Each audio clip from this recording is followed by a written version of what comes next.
కుక్కలకు చిన్న శబ్దం వచ్చిన అయిపోయి సైకి వచ్చాయి ఎమ్మడే వాడిని పట్టి మూడు పక్కల పీకి పంగలు చీల్చినాయి.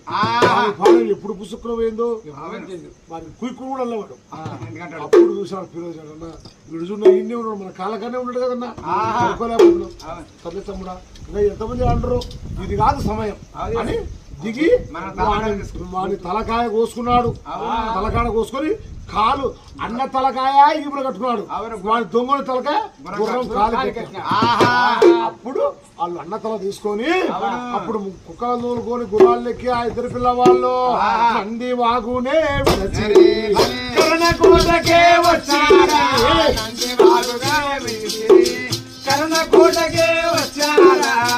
అప్పుడు వచ్చి ఆ వదినతుడు తల ఇచ్చినారు. సరేనాయనని ఆ తలని ఆమె మొండాన్ని తలని అంటగూర్చింది. బంగారు తీగతో ఆ తలకు మొండాన్ని అంటగూర్చి ఆ రాజుని బాగా స్నానపానం చేపించి ఆ రాజు వేసుకునే వస్త్రములు పవిత్రామణమైన పట్టు వస్త్రములు కట్టించి రాజు ఎక్కే నీళ్లు పోతూ ఆ బాలహజారి గుర్రానికి అత్తరు కళ్ళం అనుకోలు కళ్ళం జీన్ కళ్ళం వేసి ఆ రాజుని ఆ గుర్రం మీద కూకబెట్టి మళ్ళా పూల సూసుకం వేసి ఆ రాజుకు మా నాటి వీధిన ఆ మల్లె పూల తోటలు ఇప్పుడు ఉండబెట్టినారో దొంగలు ఆ మల్లె పూల తోటలోనే రాజుని తీసుకొస్తున్నారు తాపం చేయడానికి రాజుని. అప్పుడు శరొక్క దిక్కు తమ్ముళ్ళు కుడి పక్కన చిన్ని తమ్ముడు ఎవరో పక్కన నడిపి తమ్ముడు ఆ ఊరి జనమంతా ఊరేగింపుగా ఆ రాజుని తీసుకొచ్చి ఆ తమ్ముళ్ళు అన్నా సోమోజీ నాయుడా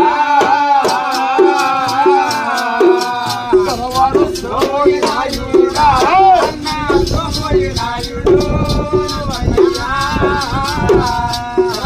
సోమోజీ గోల్కొండకే పోతావా బాబు గిరే పోతావా పోతంటే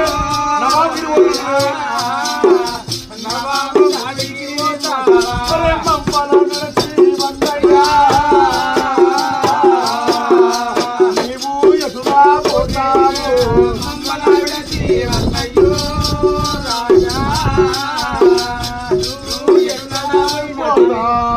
అని అనేకంగా దుఃఖపోతున్నారు పిల్లవాళ్ళు.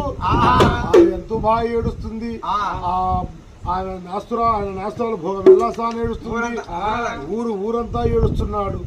ఏం చేస్తాడు ఆ రాజుకు బతికి బాలే వయసు తండ్రి పాయంలోనే ప్రాణం పోయింది. చిక్కరాని దొంగలకు రాజు అంతరకట్టు మంత్రకట్టుతో దిగి చనిపోయినాడు. ఆ రాజుకు ఆ దుఃఖం ఆపలేక మల్లె పూల తోట